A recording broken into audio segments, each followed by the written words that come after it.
मैं मनोज भाई की बात को आगे बढ़ाते हुए इतना ही कहूंगा कि जो मुमताज साहब ने सवाल किया है कि पॉलिटिकली जो है, जो प्रेजेंट डिस्पेंसिएशन है वो आपदा को अवसर में अपने पॉलिटिकल फायदे के लिए बदलने में कामयाब रहा है, कि जो उनको एजेंडा अपना इम्प्लीमेंट करना था उसमें वो कामयाब रहे। और कोविड-19 का बहाना लेते हुए, मैं जानता हूं कि मेरे यहाँ उत्तर प्रदेश में मेरी कॉन्स्टिट्यूंसी में एक क्रिमिनल जो है पुलिस की वर्दी पहन करके कहीं हमला कर देता है, और जब मैं बड़े पुलिस अधिकारी से बात करता हूं तो वो कहता है कि साहब इसको 107-51 में मुकदमा दर्ज करके छोड़ देंगे, क्योंकि हमारे ऊपर डायरेक्शंस हैं जुडिशियरी के, डिस्ट्रिक्ट जज इसको जेल ही नहीं भेजेंगे। तो मतलब यूपी में ऐसा हो रहा है, और दिल्ली में जो एक्टिविस्ट थे जिनको झूठे मुकदमों में फंसा के उनको लगातार जेल भेजा जा रहा है। तो ये तो पूरा सिस्टम जो है, पूरे सिस्टम ने सोच समझ के, जो आपका सवाल है मुमताज साहब वो बिल्कुल ठीक है कि इन्होंने जो है उसका इस मजबूरी का फायदा उठाया है, जबकि देश की आवाम, अपोजिशन पार्टीज, इंटेलेक्चुअल्स इस काम में रहे कि पहले किसी तरीके से कोविड-19 से लड़ा जाए, उसके बाद हम अपने पॉलिटिकल सवालों को उठाएंगे। लेकिन सरकार जो है कोविड-19 से फाइट करने के बहाने जो है ये सारे काम करती रही और मजलूमों को जेल में भेजती रही। दिल्ली पुलिस का ये अमानवीय चेहरा जो सामने आया, एक तरफ जब देश कोविड-19 से लड़ रहा था, दूसरी तरफ ऐसे आंदोलनकारियों को उन्होंने इस देश के संविधान की मूल रचना की रक्षा करने का काम किया, उन पर इस तरीके का जुल्म और ज्यादती और इस तरीके के फर्जी मुकदमे मैं कहूंगा, और शायद यही वजह थी जब लोकसभा में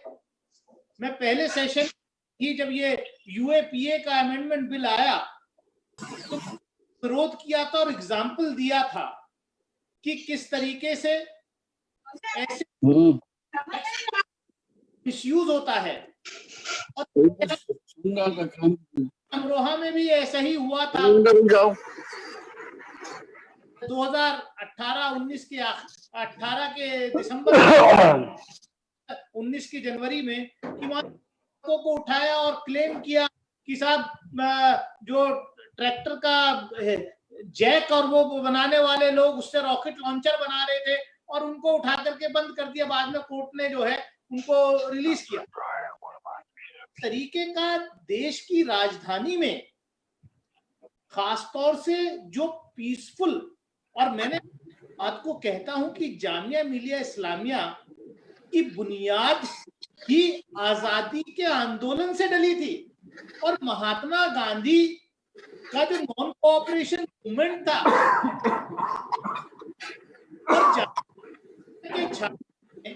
और वहां के पूर्व छात्रों ने जिस तरीके की जिम्मेदारी का निर्वहन किया, उन्होंने अपनी जिम्मेदारी निभाई, तो देश के सामने जो सिटीजनशिप अमेंडमेंट एक्ट जो आया, सरकार ये लेकर आई, वो संविधान की मूल रचना के खिलाफ वो एक्ट था। उसके खिलाफ आंदोलन करने का काम उन छात्र छात्राओं ने किया, और उनके खिलाफ सरकार जो है इस तरीके की दुर्भावना रखते हुए,